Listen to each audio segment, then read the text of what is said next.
Hi everyone, welcome to Friday Night Live. I am your host, Crystal Fry, and tonight our topic is who determines your self-worth? So who does determine your self-worth? Who tells you how you feel about yourself? Who tells you what your value is, what you're worth? If you take a minute to really think about that, or actually really the first thing that might come to mind would be, well, it's me, right? I determine my own self-worth. I determine my value. I determine what I'm worth, what I'm worthy of. If you think about that a little bit deeper, one, you are absolutely correct. You do determine your self-worth. You do determine what value you place on yourself and who you are.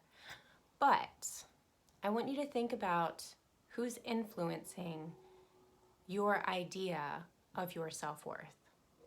Who are you listening to? What are they telling you? When it comes to matters of you, when it comes to matters of yourself, when it comes to how you're going to make decisions or what you're going to do next or what dreams you're going to allow to get out into the world, who's having an impact on that decision? Is it just you? Is it you surrounded by people who love you and pour into you and encourage you and push you to go further and be better and do more than you've ever done before?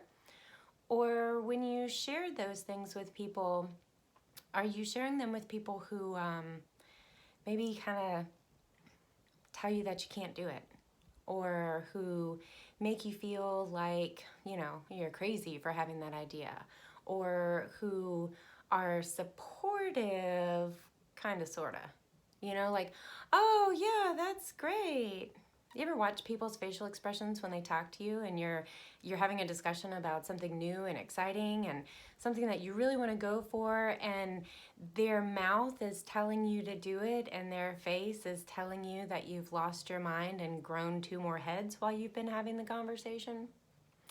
That impacts how you feel about yourself, believe it or not. The way you watch people, what their responses are to you, has a subconscious effect on how you feel about yourself.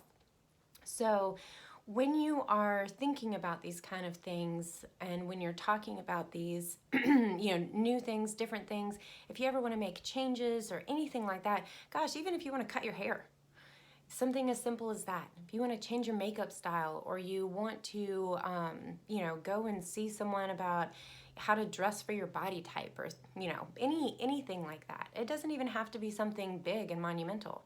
Even something small. Whose opinion do you value in those kind of conversations? Whose advice do you take? Again, are you talking to people who are, where you want to be, or maybe on their way? Or are you talking to people who are still sitting in the background, still waiting and watching and naysaying about other people?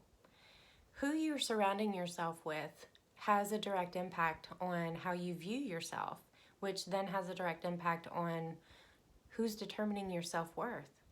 Are you letting other people do it for you? Are you really paying attention to what's being said? Are you really paying attention to what you are allowing inside your brain to sit there and spin and think about, oh, well, yeah, I did think this was a really good idea, but gosh, Susie sure did make a really good point that over half of new businesses fail in the first 6 months. So what? What's Susie doing? Is Susie living the life of her dreams? Is she doing what you want to be doing? Is Susie even doing what she wants to be doing? Take stock, take inventory of the folks that you are sharing those things with, and make sure that when you're doing it, you're sharing that with people who want to see your success. That's very different from people who kind of encourage you, but it's not genuine. And you can tell. If you pay attention, you can tell. You can tell someone who really is truly excited for all the awesome things that you're planning to do.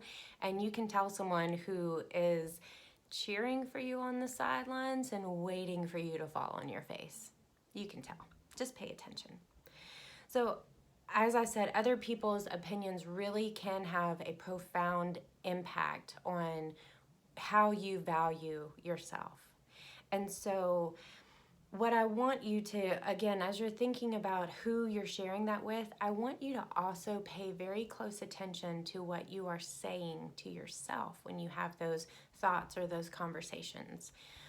If you want to get up on the stage and stand in front of people, and even if you haven't told anyone else about that dream yet, what are you telling yourself about that? Is the voice inside your head saying, yeah, girl, we are going to do this. We are going to rock it. We are going to show those people something they have never seen before, and they're going to love it? Or do you hear that voice and then maybe hear a smaller one that says, yeah, but is anyone going to show up? It's okay to have doubts. It's okay to be uncertain. Anytime you're starting something new, I absolutely would imagine that you would have some uncertainty about it and some doubts about it. But is that the overwhelming thought that you're having? Is that the overwhelming message that you are thinking and, getting ingrained into your subconscious, that if you try something new, it's going to be a failure? So you can try it, but it's probably not going to work out anyway. So why try? Don't listen to that voice. As a matter of fact, when you hear that voice, tell it to shut up. Really, that's what I do. A lot of times, and I heard that voice for years and years and years inside my head, that I was not good enough to do the things I wanted to do, that I was not valuable, that I was not worthy of living the life that I wanted to live, of dreaming the dreams that I had, of trying to figure out a way to manifest that life, trying to figure out a way to make those dreams come true. Yeah, there was some little part of me that was going, yeah, you should do it. You're a total rock star. But the bigger voice that had more control, I guess, inside my head, the voice that was louder, was full of self-doubt. It was full of negativity. It was full of, yeah, go ahead and do that, and let's see where that goes. Again, it doesn't always necessarily have to say, hey, you're a failure. But if that's the message that's coming across, that's going to make you rethink your decisions. That's going to make you pause longer than you should. That's going to open up the doors. That little seed of doubt is going to open up the doors for you to not move. It's going to open up the doors for you to sit still. It's going to open up the doors for you to turn around and walk away. Opportunities are around us everywhere. Everywhere you look, there's an opportunity. But if the voice inside your head is telling you that you're never going to make it, the likelihood that you're actually going to try is going to be pretty small. So pay attention to your self-talk. Above all of the other things that people are saying around you and to you and, sideways to you, pay attention to what you're telling yourself, because you do determine your self-worth. You have control over that. You have control over what you're willing to listen to. You have control over what you are willing to say to yourself. You have control over what you're willing to allow to go on inside your head. You control that. You control the voices. I know I say voices plural because I have quite a few of them that talk, and sometimes they argue and have conversations. Sometimes it's just a laugh riot up there. But you control them. And that was a lesson that I had to learn in order for me to, it was kind of a painful lesson actually, because I'd been doing it for so long. It was just a normal part of my life. It was just a normal part of my thought process to have an idea or to think, man, that would be so awesome if I could do that. Wow, look, there's a vacant building there and it's for sale. And I wonder if, that's a really good place that we could put a soup kitchen there. We could be able to, help people who need help. People who want to come in and just have a warm meal and go on about their business. People who are in need. Man, I should call the real estate agent. I should find out about this. I should see what it takes to open a soup kitchen. I should go through the process. I should look at that. I should really see that, because I really feel like this is something that's needed. only in the next split second to hear, yeah, but you can't do that. You got a job. You got a family. You got kids to take care of. You got bills to pay, right? Who's paying their bills off a soup kitchen? Those are the kind of things that would happen inside my head. And instead of taking the stand of, hi, thank you, Negative Nelly, could you please be quiet now and go back to your corner? We're going to go over here and actually do a little investigative work to see if indeed this really is something that I want to pursue. Instead of taking that stance, I went the other way and said, yeah, I mean, maybe that doesn't make a whole lot of sense for me. It's a shrinking feeling. When you have a great, grandiose idea and you're excited about it and you're pumped up about it and your own mind deflates that idea, that is shrinking back from the person that you were created to be. That is shrinking back, shrinking away from the light that is burning inside you and dying to get out and show the rest of the world. Don't do that. And if you are doing that, stop. I know, sounds super easy, right? Oh yeah, just stop. And it is simple. It is that simple. But I can tell you from my own personal experience, it is not that easy. You have to work at it. You have to practice. I did a post a while back that said gratitude is a practice, not a destination. It's the same thing with your self-talk. It's the same thing with what you're listening to, with who you're listening to, what you're feeding your mind with. It's a practice. You have to be consistent. You have to be committed. You have to be diligent with it because it's so easy. It's so easy to slide right back into that negative self-talk. Why? Why do we do that? Why do we do that to ourselves? You know why? Because at that point it's comfortable. It's comfortable. It's what we're used to. It's what we've always done, so it's what we're always going to do. That's why we do it, because it's comfortable. If you want that to change in your life, you have to get comfortable with being uncomfortable. You have to get comfortable with stepping outside of that small little tiny comfort zone you've got. You've got to get comfortable with putting yourself out there if what you want to do is be in front of people. You've got to get comfortable with trusting yourself, with listening to your intuition, with understanding that you have everything that you need. You are fully equipped with everything that you need to pursue and to accomplish your goals and your dreams and make them your reality. But you have to do it. You have to do the work. You have to do the research. You have to figure out if that's really what you want.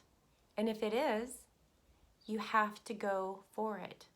Full out, unapologetically, you have to pursue your dreams if you have any expectation that they are going to become reality. So, do not let anyone else determine your self-worth. If you are listening to people who are telling you things, who are telling you that you are not worth it, who are telling you that you don't deserve something, let me tell you something. If it's in your heart, if it is a dream that you have, it didn't just happen. It didn't just appear out of thin air. It didn't just, create itself within you. Your dreams are the desires of your heart burning up to get out into the world. They're put there by your Creator. They are not put there just for nothing. They are put there for you to pursue because you are needed to make some type of impact on the people around you, on the world, on your community.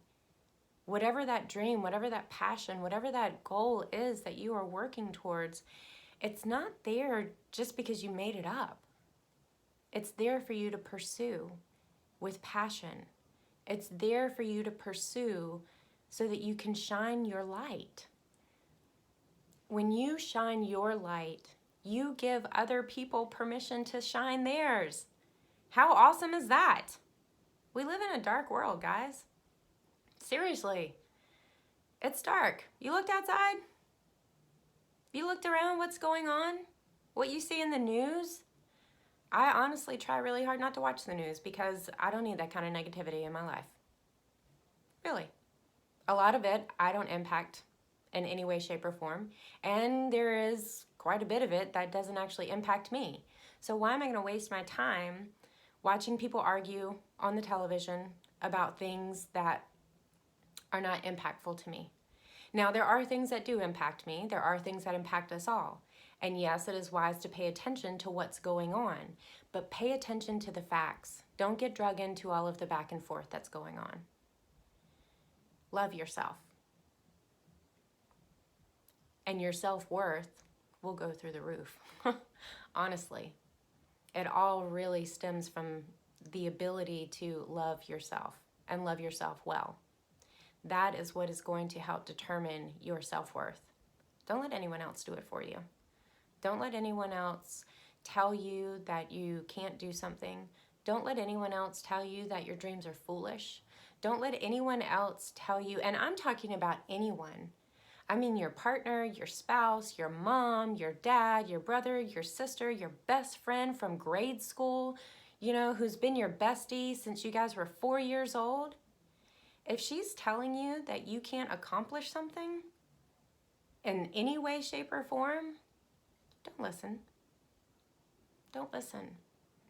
Because all that's going to do is shrink you down when what you should be doing is finding that path to let your light shine even brighter than it does today. Every day you wake up, you have an opportunity to let your light shine, give other people permission to shine theirs, and make this world a really bright, beautiful place. But it all starts with you. It all starts with you and your ability to shut off the noise, dig deep within yourself, and find the love that you have for yourself. Let it build. Let it grow. Let other people see it. Don't be ashamed of it. And now again, I'm not talking about, like that whole narcissistic, I care nothing for no one except for myself. That's not self-love. That's not self-love at all. That's actually an immense lack of self-love. That's overcompensating for the fact that you don't love yourself. Love yourself, understanding that you're a beautiful creature. You were created that way, exactly the way you are. Let it shine, because there is someone else out there who needs to see it. Give them permission to be themselves, because you have given yourself permission to be who you are and who you were created to be. So in closing, a reminder, please, please, please, don't let anyone else determine your self-worth. Don't let anyone else tell you what your value is. You tell you what your value is. You are valuable beyond measure. There is no measurement in the world for the value of you, because you are the only you there is. And you are the only you there will ever be. That makes you priceless. Until next week, see you later.